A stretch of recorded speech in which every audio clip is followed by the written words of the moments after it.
2024年結婚登記的人數是610多萬，比2023年同比少了150多萬，比10年前更是将近少了一半的人数。那麼結婚人數的斷崖式下跌对房地產會有哪些影響呢？我讓最近很火的人工智能 DeepSeek 回答了一下這個問題，唯一對他的要求就是回答這個問題一定要語言犀利一些。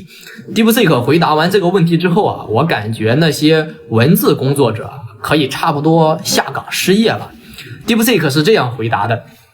冰冷的數字背後，結婚人數的雪崩與房價的斷代危機。2024年，中國結婚人數以一場雪崩斷崖式下跌，撕開了人口與經濟的深層裂痕。民政局数据顯示，全國結婚登記僅有610.6万。对比2023年驟降了 20.5%， 創下了1978年以來歷史的新低。這一數據不僅對傳統的婚育觀念的進行顛覆，更是一記深入的重錘，砸向了長期賴以生存的剛需的蓄勢的房地產的市場。當年輕人用腳去投票拒絕婚姻時，樓市賴以生存的人口紅利，它的地基正在逐漸的崩塌，而這場崩塌堪比房價下跌，會更讓人窒息。婚姻的奢侈品化，年輕人為何集體去逃離？經濟賬算不過人生的捆綁套餐，一套婚房基本上可以掏空普通家庭2代甚至3代人的積蓄，而且還是個首付。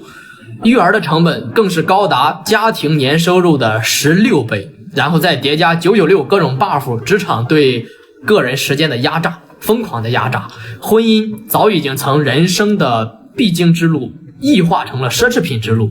一線城市的房價與中位數收入的嚴重倒掛，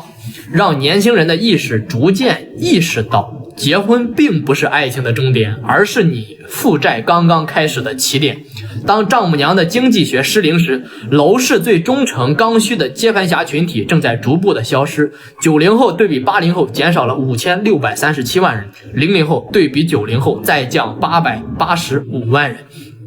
適婚人群它的自然萎縮已成定局，疊加3079萬的性別缺口，婚姻擠壓讓中小型城市的男性在婚戀的市場是舉步維艱，而且體制內的女性比例逐步的上升，進一步加劇了所謂的匹配難度。这個體制內女性比例上升啊，這個我確實沒有想到，但仔細一想啊，除了高層大部分是男性之外，中層以及中層以下好像是這麼個道理啊，但具體的原因想必大家都應該非常的清楚，畢竟是女性嘛。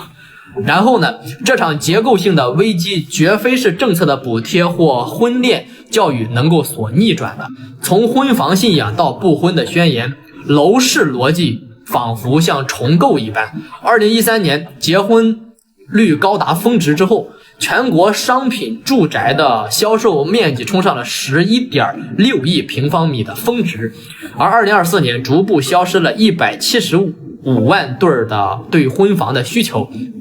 直接宣告了結婚必須買房買黃金的定律已經基本上要結束了。一線城市遠郊板塊如廣州、增城、從化一線有房無市的徵兆，鶴崗化危機不僅僅局限於資源型城市，婚慶市場只是規模萎縮的冰山一角罷了。像家居、家電、母嬰等依賴於新婚姻家庭的消費的行業同步是收縮的很大，而離婚登記卻是262.1萬对，佔結婚數量的 42.9%， 更催生出二手房市場的分割與置換的需求疲軟。房地產上下游產業的寒冬，實則就是人口紅利消退的必然代價。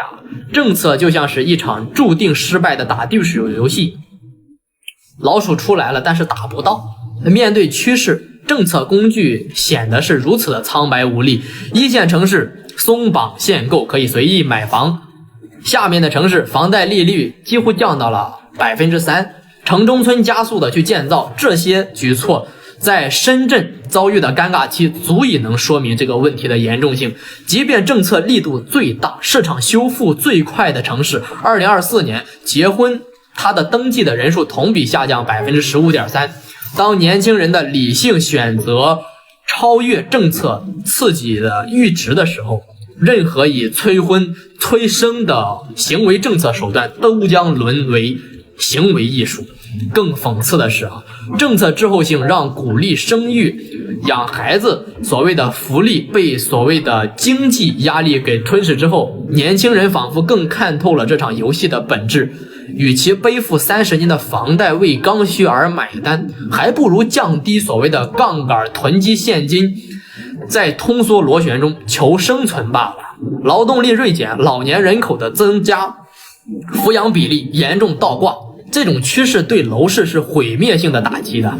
養老地產只是獲得短時間的短暫收益，但整體住房的需求将會持續的萎縮。當00後繼承多套房產已為常態的時候，房產稅和控制率將成為壓垮市場的最後一根救命稻草。2024年這個數據就是一個鏡子，照透了大家，照見了中国社會轉型的陣痛。年輕人對於婚姻市场的逃離，本質上就是對高成本生存模式的一種抗議而已，而樓市只不過是這場抗議當中最先倒下的多米諾骨牌。歷史的車輪滾滾向前，房地產的黃金時代終將和早婚早育的集體記憶一起被封存在上一代人的嘆息當中。說白了，大家並不是不想結婚，而是資本的种种各种手段对普通人底层人的壓制，讓大家想結婚而結不起了，所以才不敢結婚的。